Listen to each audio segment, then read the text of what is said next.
Oh my god, hey, welcome back to my theatre-themed YouTube channel. My name is MickeyJo, and I'm obsessed with all things theatre. Now, usually, as well as being a stagey content creator here on YouTube, I am a professional freelance theatre critic, reviewing shows that I am invited to go and see around the world in the theatre. But today, I'm going to be talking about something a little bit different, because I was recently invited to go and see a screening of the brand new Disney movie Wish, which has been released to celebrate 100 years of Disney. And I got to see this a few days ago as part of the West End screening alongside cast members from a bunch of different West End shows. And for as long as I can remember, as well as being in love with all things theatre, I have also been a very big Disney person. Which I feel like is where a lot of musical theatre fans come from, right? Like the same kind of theatricality that we love to see on stage, that kind of emotive storytelling through song, many of us were probably first exposed to that via Disney films. And so because technically this is an animated movie musical, I guess, and because Disney has this relationship with the stage, as evidenced by all of the Disney theatrical plushes behind me, and also because I'm seeing this movie getting quite a lot of heat on the internet, I thought I would come on here today and share with you my full review of this film and why I thought it was charming, why I enjoyed it and what I loved about it, while still not thinking it's necessarily going to be the next huge mega hit. More explanation to come in today's review. If you enjoy this one, I am going to be talking about a few more movie musicals as well as West End and Broadway shows coming up soon on my channel. We have the release of the Mean Girls movie musical early next year. I also recently saw The Colour Purple. I'm under embargo. I can't talk about it yet. Don't ask me. I would love to tell you, but I will be breaking the film law. I don't know if there's a film law, I just made that up, but I will be releasing my review of that the second I am allowed to. If any of that sounds like content that you would like to see here on YouTube, hit the subscribe button down below to make sure that you don't miss any of my upcoming videos. For now though, let's talk about Wish.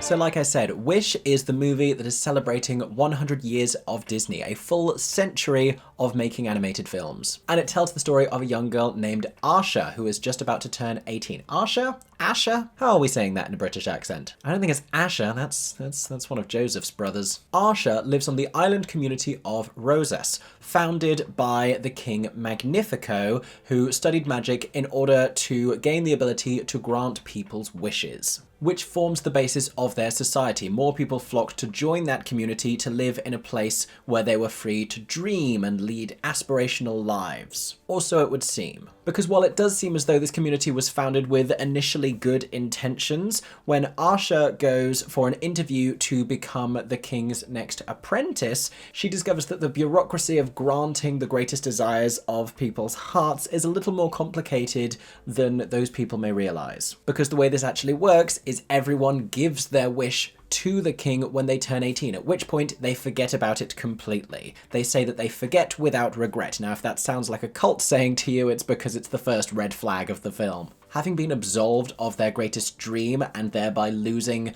a little part of themselves, an important part of themselves, they wait patiently while the king decides to grant these dreams pretty much at his whim, roughly about one a month. Now, as well as hoping that she will succeed in this interview and become the king's next apprentice, bear in mind he is also a powerful sorcerer, so she's trying to become the sorcerer's apprentice. Yes, that is a Disney Easter egg. Yes, there will be more to come. She is hoping that if she can win his favor, that he will grant the dream of her grandfather, who is turning 100, just like Disney, and whose animation style is a little bit Walt Disney coded as well. And honestly, even if you don't think he looks like Walt Disney, the idea of this inspiring, good-natured grandfather figure who's turning 100 feels like a pretty heavy-handed metaphor for Disney and Walt Disney by extension. Now, technically, we're still within the realms of the film's premise here, so I am going to keep going with this plot. I don't want to tell you the whole thing, and if you don't want any more spoilers, skip ahead to the next section. But Magnifico is not too pleased with Asha's request, and they have a little bit of a back and forth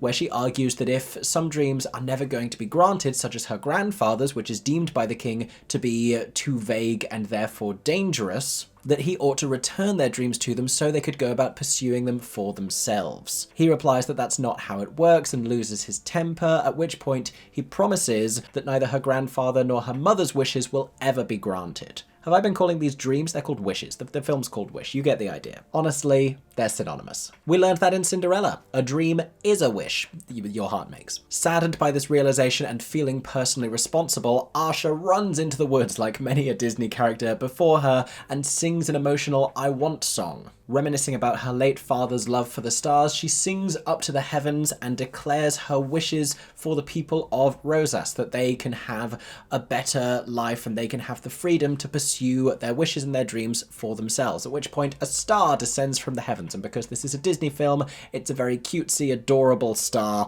with a personality, if not a voice. It is also named Star, and you bet it is being heavily merchandised. Upon first meeting Asha, the star flies around, causes a bunch of chaos, and scatters stardust, which allows all of the nearby animals to speak. Again, very Disney coded, including Asha's goat Valentino, who becomes her talking goat sidekick for the remainder of the film. And that, I think, is where I'm going to leave this synopsis. That's the extent of the plot that I want to tell you about. Everything just sort of unfolds from there. Now let me give you a general overview of my thoughts about this film and whether or not I liked it.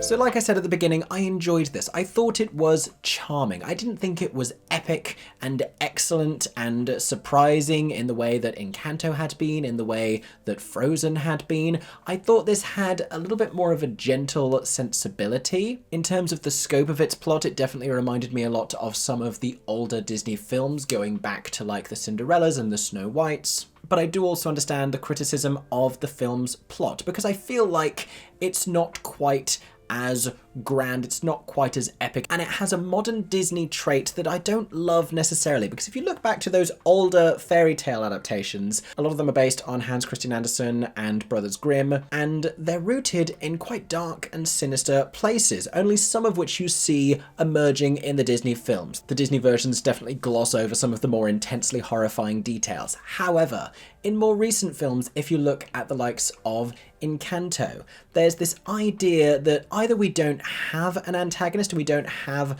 a villain, or their motivations have to be coming from a good place. Big Hero 6 is another example of this, and that's not to say that everyone necessarily gets redeemed in Wish, but it feels as though everyone has to be deeply human, and it feels as though they're just a little bit reluctant to give us a full, unapologetic villain, which is something I miss. Even in Frozen, you know, the villains end up being these side characters and these late-stage revelations, because in that original story, you know, it's the Snow Queen herself, and the whole point of Frozen is redeeming Elsa and telling the story from her perspective and explaining her point of view and defending her and showing that she isn't a villain whatsoever. Also in Frozen 2, from what I can remember about that, we don't really have a strong villain. Not since Tangled do I feel like we've really had a great Disney villain. If I'm misremembering and I've forgotten someone, let me know in the comments. But I feel like that was the last time we had a really substantial villain in Mother Gothel. Now let me talk briefly about the two most substantial characters in the film, who are Asha and Magnifico. Asha is voiced by Ariana DeBose. I like her design, I like her characterization. She's another Rapunzel-esque, Anna from Frozen-esque, Mirabelle-esque kind of protagonist. They are all starting to bleed into one just a little bit. You know, she's this young girl who has the love of her family behind her, and she's just good-natured, and she's kind to her friends, and she loves animals, and she's trying to do her best by everyone, but she's a little bit overwhelmed, and she's keeping secrets from her family, and she's a little bit quirky and a little bit clumsy, and she's like says too much, and like she says things she later regrets in front of people in positions of power, and all this stuff that we've seen before in all of those characters. I would like for her to be, I don't know, just like a little bit more headstrong, a little bit more confident. Everyone is very self-effacing in these Disney films now. I miss like a good Esmeralda from Hunchback of Notre Dame, or a Pocahontas who really isn't afraid to speak their mind, and Asha gets there. I don't know, I think if we saw that spark from the beginning, that it might go further to explain the journey that she has in the film, rather than it just being like she has to do this because it's the right thing to do and she wants to do right by everyone else. Which is not a bad quality to have in a protagonist. I just feel like nowadays it goes through so many different people to check with audiences, and there's such care taken, almost too much care taken, about them being very precise about the kind of behaviour that they want to model with these characters. And you get more interesting characterizations if you put just like a little bit of selfishness in there. And not for it to be like a negative trait, just someone acting the tiniest bit in their own self-interest, a little bit more humanity, rather than them being this perfect kind of like klutzy, ditzy, but morally entirely pure character. I don't really know what I want here, but just something slightly apart from the three most recent female leads that we've had in Disney films. I do think Ariana DeBose is a great choice as the voice behind Asha. Not only does she have a great voice, there is a specific moment in the reprise of this wish towards the end of the film where she does one little like riffy option up into the line that is just like instant classic for me. I also think musical theatre voices are inherently very expressive and the perfect choices of people to voice Disney characters. We saw this with Idina Menzel in Frozen. Stick with the musical theatre people, please, Disney. It's a great choice. Chris Pine, meanwhile, I'm not as convinced about it. He fits very well their version of Magnifico, but that's what I really don't like about this character. Because the way he has been characterized, his songs match that, and Chris Pine as a choice to be the voice actor and the way he portrays him matches that. It's all very cohesive, with this idea of him being like this slightly overgrown, kind of like a boy band type of a guy who is very absorbed with his own image and constantly talking about how handsome he is and basking in the people's love and, you know, needing to be uplifted and worshipped by them almost. He's deeply self-involved and he loves mirrors. He sings a whole song called This Is the Thanks I Get, which has various throwaway lines about how great he is and how much he enjoys his own reflection and how the people aren't thanking him enough for granting their wishes periodically when he chooses to. And again, it's very modern Disney. It's Disney telling us that things like vanity and selfishness are inherently bad qualities. And if we were to think about morality on a bigger scale than just what matters to young children, like they used to do in older films, then I think we could develop a more interesting villain character here as well. Also, because this is paying homage to 100 years of Disney, I would like if he were to be a slightly more classic villain with a slightly more wizened characterization and voice actor, if he were to be a little older sounding. This is stereotypical, but someone like a Patrick Page from Hadestown, give us that very classic villain sound, and for his material to be written according to that as well. I would like for Asha to represent the new and the young and the revolution, and for him to represent classic. Which feels like a great segue for me to talk about the music, so let's talk about that next.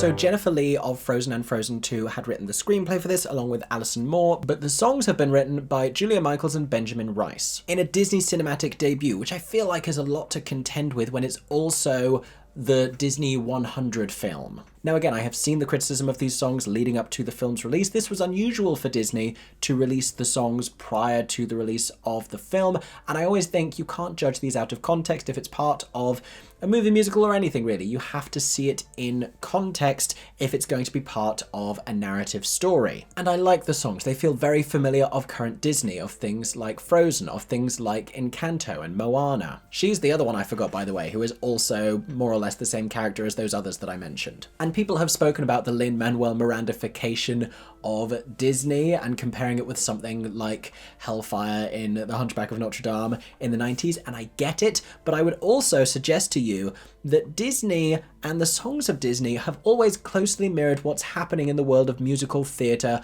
at that moment. Aside from the obvious fact that Disney has often utilized musical theatre composers like Alan Menken and Stephen Schwartz and Lin-Manuel Miranda, also Robert and Kristen Anderson Lopez, but those sweeping, dramatic scores of the 90s were following the years where Les Mis was first emerging on stages and the Phantom of the Opera. Meanwhile, though it came a few years afterwards, I feel like Frozen sounds not unlike Wicked and kind of that world of contemporary late 2000s musical theatre. And so if things now sound a little bit Hamilton-inspired, that's just because it's the way that kind of theatrical musical storytelling has shifted a little bit in the wake of those game-changing shows, which I like for certain characters. The first song we hear, the Welcome to Rosas, that just sounds like a less strong version of the family madrigal from Encanto. I don't love that song. I don't think it does anything beyond fulfilling an obligatory storytelling role. I really like Asha's material. Again, with Magnifico's, I would like for it to sound more classic and a little bit less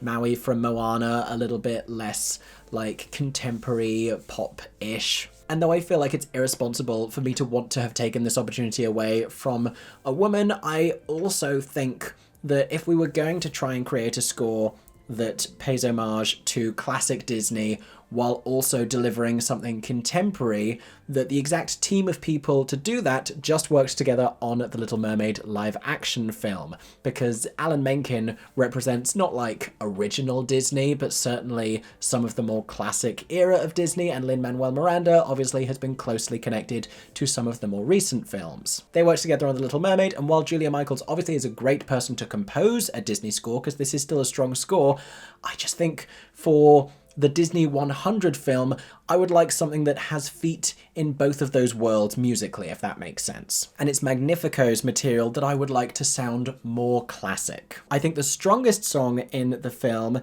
is You're a Star. This is a song sung by all of the enchanted speaking animal characters. The visuals of the sequence are fantastic. All of these different voices coming together. We have a couple of Broadway people in there. It has such a Disney sensibility about it. It kind of feels familiar of Under the Sea from The Little Mermaid. There's some really funny, whimsical characterization of some of these animals. I think that is the strongest song in the score. The exact message that it imparts is a little bit vague, but ultimately you could say the same thing about the whole film. I don't know that it's telling you anything quite as specific as some of the recent Disney films with the messages that they're sharing. This one just feels like follow your dreams, which, you know, you can take that away from most, if not all, of the Disney properties. Challenge corruption, I guess. Overthrow government. I mean, it's not really saying that, but it should. Let's face it, it's not in Disney's best interest for anything to go too strongly anti-capitalist. Now, there's a song later on in the film, what in screenwriting is referred to the second act, not the theatrical second act.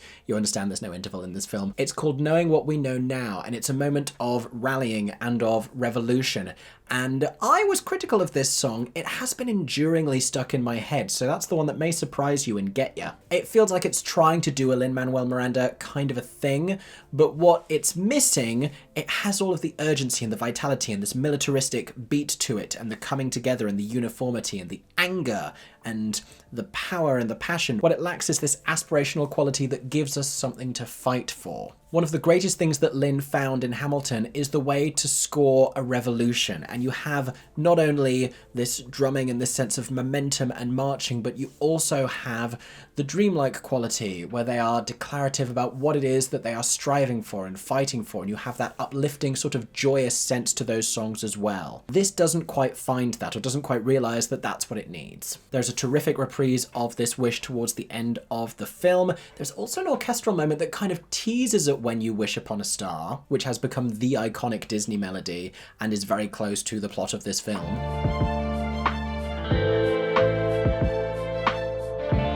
So let's talk about Easter eggs. There are going to be other videos here on YouTube that give you a more comprehensive breakdown, because I'm sure there are some subtle ones that I missed. There is a bear called John who steals every scene that he is in, which Erin and I think is a reference to Little John from Robin Hood. There are a couple of Sleeping Beauty moments. We see a little visual of the dress that is sewn for her, the blue version of the dress.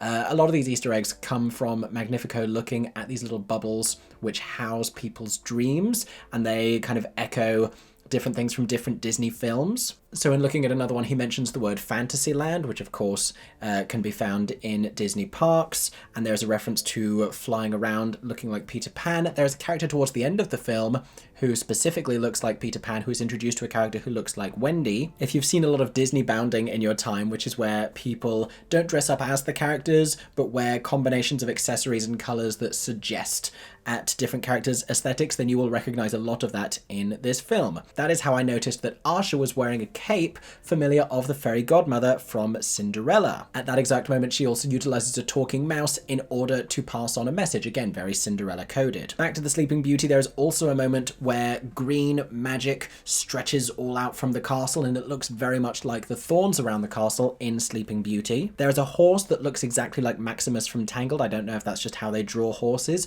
but the goat Valentino also looks like Jarly from Hunchback of Notre Dame. Now, that's too long ago to be a coincidence. I think that's a reference. There is a deer that looks like Bambi, who I think may actually be called Bambi. I'm not sure if I missed that. There's a lot of the animals that kind of look like they might be references to animals from other films. There's a raccoon. I don't know if that's giving Miko from Pocahontas. There are also talking trees who talk specifically about passing things down through generations. It's reminding you of Grandmother Willow from Pocahontas. Back to Valentino the goat, he shares that his dream is for animals to live in a utopian society where they all wear clothes and they can all talk. This is familiar of Zootopia or Zootropolis, depending on where you're from. The film has different names. There's a throwaway line where someone says, "We love crazy." This is from Frozen, right before Love is an Open Door. One of the other wishes Magnifico is looking at, he's talking about someone wanting the perfect nanny for their children, reminding you of Mary Poppins. And there are many references to Snow White and the Seven Dwarfs. This being a major and very important film for Disney. It's the original. So the most obvious of these is that Asha has 7 friends who all have 7 different personalities and aesthetics familiar of the 7 dwarfs of Doc, Grumpy, Sleepy, Dopey, Bashful, Sneezy, and Happy. Wow, wasn't sure I was going to get through all of those. We also see a shot of a poison apple at one point while some nefarious magic is going on. When she first meets Star, she is seen in front of a wishing well, and there are a few more Easter eggs, but they are more heavy spoilers, you have been warned. So right at the end, Magnifico finds himself trapped within a mirror. It's kind of a reference to how he's talked about enjoying his reflection so much throughout the film. And the Queen has him hung up in the basement. Does he become the magic mirror from Snow White? It's not suggested that that would actually be continuity, but he becomes basically a face trapped in a magic mirror. There is also a post-credit scene. So the wish that Asha's 100-year-old grandfather had made that he'd forgotten about because he gave it to Magnifico, and Magnifico said it was too dangerous, was he wanted to inspire the next generation. And he is seen playing a guitar. In the post-credit scene, while the melody for When You Wish Upon a Star had been teased before in the orchestral sweep, we actually hear him plucking out the melody for When You Wish Upon a Star. It's a beautiful little moment, and it's implied that that is going to be him inspiring the next generation. Again, he is this placeholder for Walt Disney, for Disney as a concept. That's what he represents. It's a beautiful little scene, and I just love that on the end of the whole thing. Also, Asha is given a wand like the fairy godmother's wand in Cinderella and literally becomes a fairy godmother. Again, I don't think she's the fairy godmother that will go on to appear in Cinderella because we don't get much of a sense of this kind of suggesting a Disney cinematic universe, though that might be a sweet idea. I think that would be a little bit unruly. But it's also what I'm going to talk about next in my final thoughts about this film. But before I do, if you spotted any Easter eggs that I haven't mentioned, there are definitely more. Comment them down below.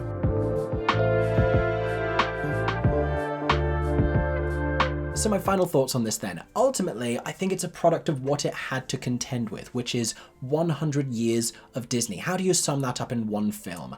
And I think what this was a lovely, sweet and charming ribbon to tie up a century of animated filmmaking. Could it have been more monumental and more epic and taken a bigger swing? Yes, I think what they did here was quite safe. When we were first hearing details about the plot, I wanted this to be something where all of the wishes ever made in different Disney films were all going to be involved in this, and we were going to have actual nods to the characters rather than just these little Easter eggs, something like the princess meetup that you see in Wreck-It Ralph 2. I would love for this film to have existed at the intersection of all of the other Disney properties. I thought that would have been really cool, and for there to be some sense of continuity from this film to the others. But that would also be a very big decision for Disney to make, because while there have been little nods to crossover between films before, there has never been anything really huge and substantial, aside from Rapunzel being briefly seen at the coronation in Frozen, and the aforementioned scene in Wreck-It Ralph 2. But on many fronts, all I wanted this film to be was a little bit bolder. I still really enjoyed it, and if you have any kind of love for Disney and nostalgia